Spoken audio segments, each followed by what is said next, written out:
Jangan lupa subscribe YouTube channel Metro TV News dan jangan lupa nyalakan notifikasinya. Sementara itu jalan poros kilometer 35 Kecamatan Batu Putih, Kabupaten Berau hingga ke wilayah perbatasan Kutai Timur, Kalimantan Timur rusak parah. Untuk melewati jalan ini warga harus antre hingga berhari-hari di tengah hutan.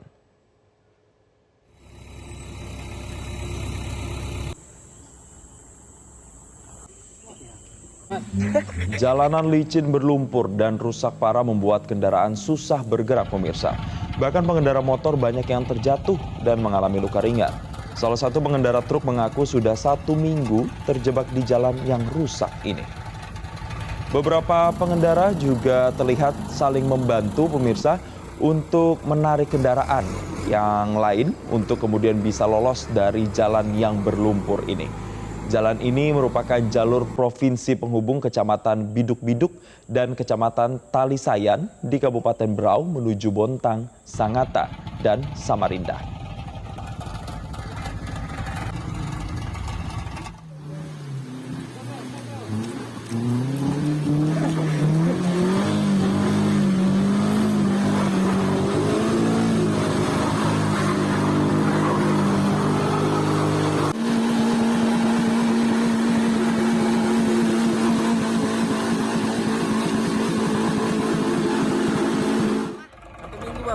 Sudah 1 minggu ya? Ya apa makan Nyom? Ini ya mengharap teman-teman yang bolak-balik ini aja minta titip. Titip-titip aja ya.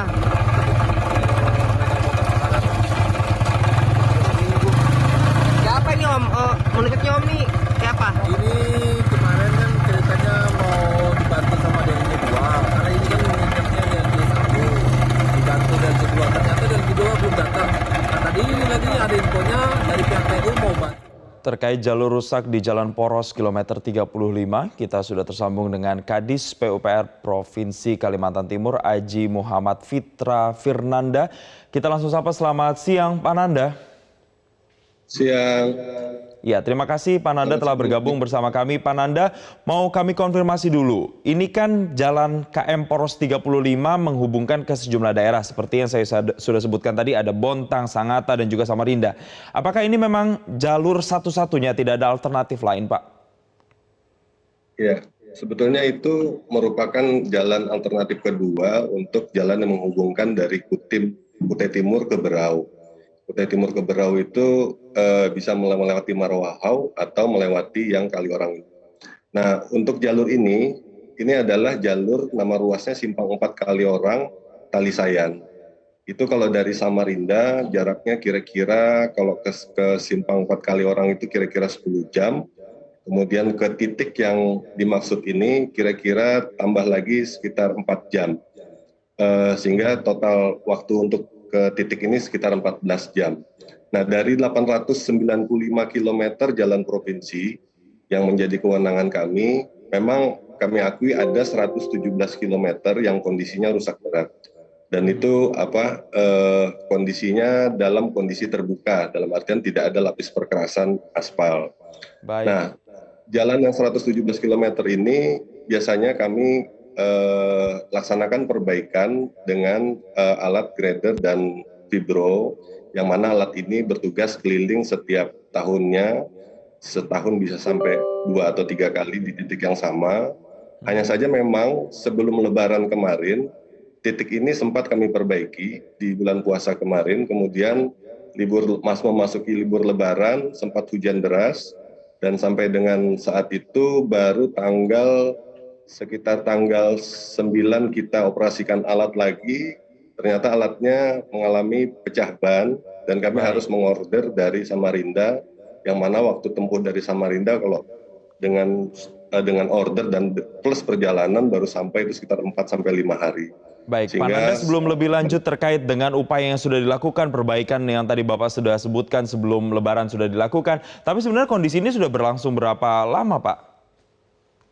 Ya, dengan kondisi jalan yang tanpa perkerasan, artinya dari 117 km yang tanpa perkerasan terbuka, itu selalu dinamis. Bisa rusak ringan, bisa rusak berat, bisa putus seperti sekarang. Karena memang harus kami treatment terus tiap tiap 3 bulan sekali minimal. Sudah Atau berapa minimal lama 1 kondisi bulan ini sekali. terjadi, Pak? Dan jalan ini kemudian susah sekali untuk dilewati, Pak? Ya. Sebetulnya dari masa jabatan gubernur dan wakil gubernur, kondisi ini sudah dari awal sudah seperti ini. Hanya saja dulu bukan 117 km yang terbuka dan rusak berat, tapi sekitar 400 kilometeran yang rusak ringan dan rusak berat. Nah, perbaikan kami menangani yang 400 kilometeran ini sekarang sudah 200 kilometer lebih yang sudah kami tangani. Nah, memang masih menyisakan ini selama 3 tahun. Dan target kami sampai dengan 2 tahun ke depan, ini mudah-mudahan bisa teratasi untuk titik-titik yang prioritas. Karena kami melaksanakan perbaikan tentunya berdasarkan dari LHR yang paling tinggi. Sedangkan untuk LHR di lokasi ini memang yang paling rendah. Sehingga kami laksanakan perbaikan dan perawatan saja. Baik, berbicara soal perbaikan, Pak Nanda, warga kan tidak bisa menunggu sampai kemudian 2 tahun lagi untuk melewati jalan tersebut. Upaya spesifik apa, Pak? Langkah-langkah apa supaya jalan di sana kemudian bisa dilakukan pengerasan dan bisa dilewati oleh kendaraan sehingga tidak seperti tadi yang saya bacakan, bahkan sampai ada yang menunggu seminggu untuk bisa melewati jalan tersebut, Pak? Ya, kami standby-kan alat di sana sebetulnya, Mas. Jadi standby alat, ada 2 flight alat, itu yang saya sebutkan tadi, motor grader, compact, pemadat, sama EXA. Itu kami standby-kan 2 unit, 2 flight, artinya 2 set sepanjang ruas 248 km.